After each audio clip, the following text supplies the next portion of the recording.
Quelles sont tes racines et tes fondations? Mes racines et mes fondations. Mes racines sont paysannes. Je suis un paysan. Et, et même je le revendique, hein.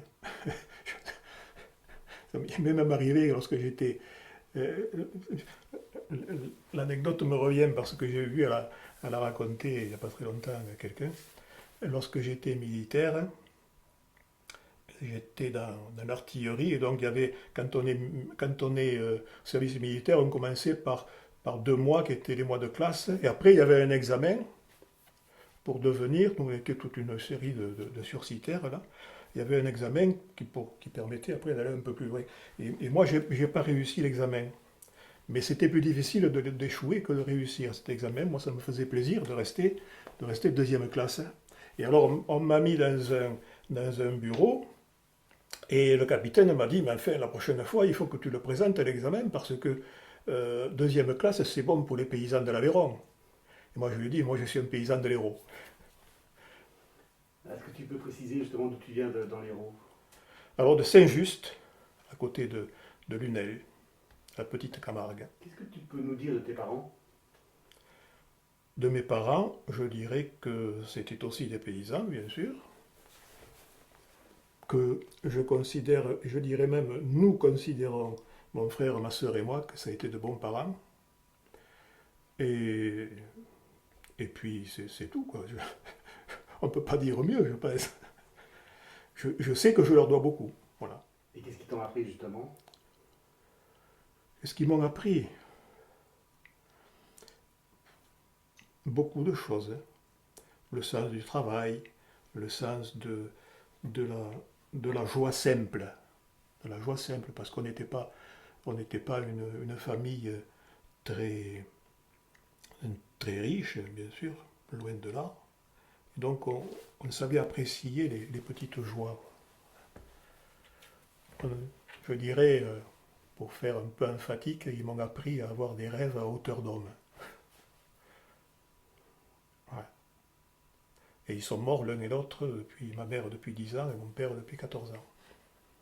À un âge avancé, voilà. Donc, tu dis qu'ils étaient paysans, donc ils travaillaient à la ferme, c'est ça? Ils avaient une ferme? Et, la vigne. La vigne pour commencer, et ensuite les arbres fruitiers, parce qu'en 56, la vigne a gelé, donc il a fallu se diversifier. Et alors ils se sont orientés vers les arbres fruitiers, les fruits, les légumes, enfin, etc. Donc un travail qui est, qui est dur. Et du coup, nous, les vacances, on avait de quoi s'occuper, hein, mon frère et moi. Quel enfant tu étais toi justement? Quel enfant j'étais. Quand je suis né, j'étais le plus beau bébé de ma rue. Ouais. Alors je ne suis resté ni bébé ni beau. Non, je crois que j'étais un enfant studieux, sage, mais très indépendant. Et je le suis resté.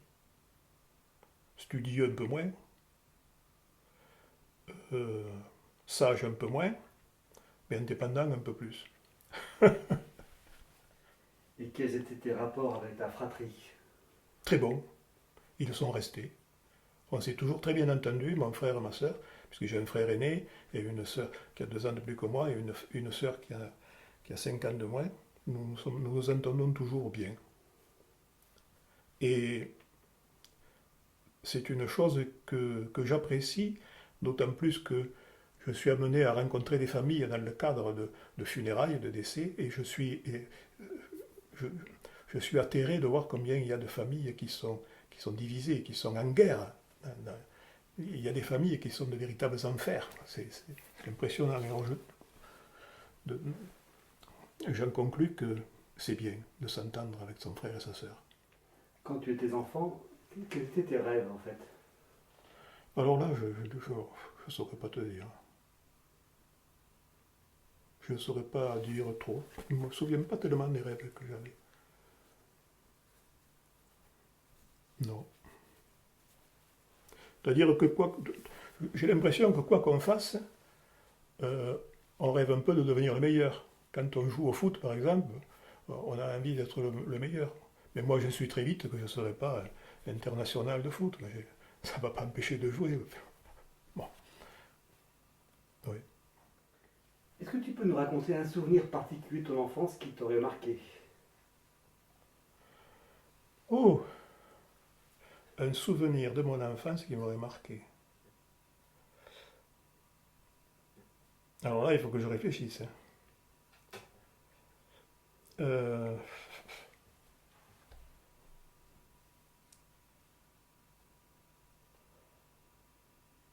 alors, il y en a des souvenirs de mon enfance qui m'ont marqué. Ça peut aller jusqu'à l'adolescence. Hein. Oui, oui, l'enfance, oui, ouais. Non, je n'ai pas tellement de... C'est difficile de sélectionner un souvenir qui est marqué. Parce qu'au fond, je crois que ce qui marque le plus, c'est ce dont on ne se souvient pas. Je ne dis pas ça pour botter en touche, mais je le crois sincèrement. Je crois que c'est oui, que ce qui nous marque le plus, c'est ce dont on ne se souvient pas. Ce dont on se souvient un peu, c'est l'écume. Hein, ouais. Je pourrais raconter qu'un jour je suis allé à l'école sans mon cartable, bon. Mais c'était un drame pour la famille, pour moi ça ne l'était pas. Voilà, je pourrais raconter des trucs qu'un jour mon frère et moi on s'est coupé les cheveux et il a fallu pour égaliser la situation qu'on nous rase le crâne presque entièrement, aux grandes dames de ma mère, évidemment. Après, bon, mais le souvenir, c'est pas. Ce ne sont pas des souvenirs, ce sont des anecdotes qu'on raconte pour rigoler. Tu te souviens quand tu étais enfant, si tu rêvais de faire un métier particulier? Non. Oh, j'ai dû rêver de beaucoup de choses. Enfin, tout à l'heure, on a parlé là, de travailler la vigne, le bois, enseigner, oui, c'est des trucs qui m'auraient intéressé, oui. Mais bon. Tu aurais pu reprendre le métier de tes parents? Non.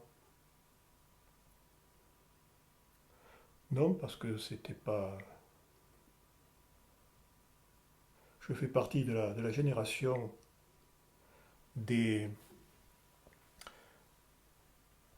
des enfants dont le travail de la vigne était quelque chose de pénible pour leurs parents. Et donc nous, nos parents, je dis nous parce que c'était toute la génération, nos parents disaient surtout travaille bien à l'école pour ne pas être obligé de travailler à la vigne.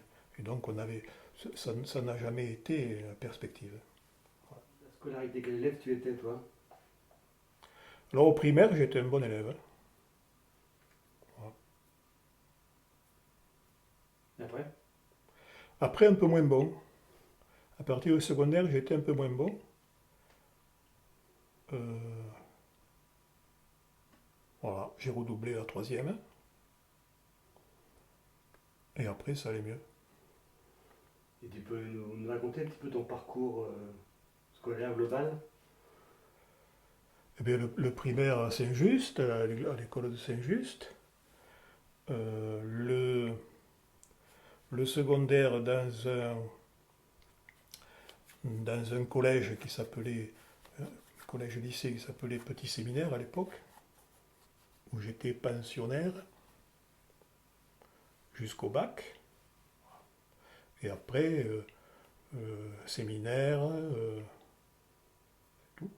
Est-ce que tu peux nous dire, nous raconter comment tu es passé d'un enfant qui avait la foi, j'imagine, au choix d'entrer dans le séminaire et de devenir prêtre? C'est simple. Effectivement, j'étais un enfant de famille chrétienne, catholique. Et, et un jour, enfin, j'ai été, j'ai entendu, j'ai lu dans l'Évangile une parole de Jésus qui disait quand, quand tu invites quelqu'un, n'invite pas ceux qui peuvent te le rendre, mais invite les autres. Donne sans espérer en retour, aimer sans attendre d'être aimé. Et j'ai trouvé que ça c'était intéressant, quoi. Que le mec qui disait ça, c'est quelqu'un qui valait la peine d'être d'être connu, aimer vos ennemis. Moi, je trouve que c'était totalement en rupture avec ce que je voyais, moi, vivre autour de moi, et donc ça me plaisait. C'est comme ça que je me suis intéressé à Jésus, et je dirais que je suis passé d'une foi reçue à une foi personnelle. Donc ce moment où tu as choisi cette foi, le passage de la foi reçue à la foi personnelle, et quand tu es dans la connaissance, tu avais à peu près quel âge à ce moment-là? Oh, c'était quand j'étais au catéchisme, quand j'étais dizaine d'années, oui, oui. Et c'est pour ça qu'après, tu as parlé d'une école qui s'appelait le Petit Séminaire. Donc ce moment-là, c'était déjà choisi ou c'était le hasard qui faisait qu'elle portait ce nom?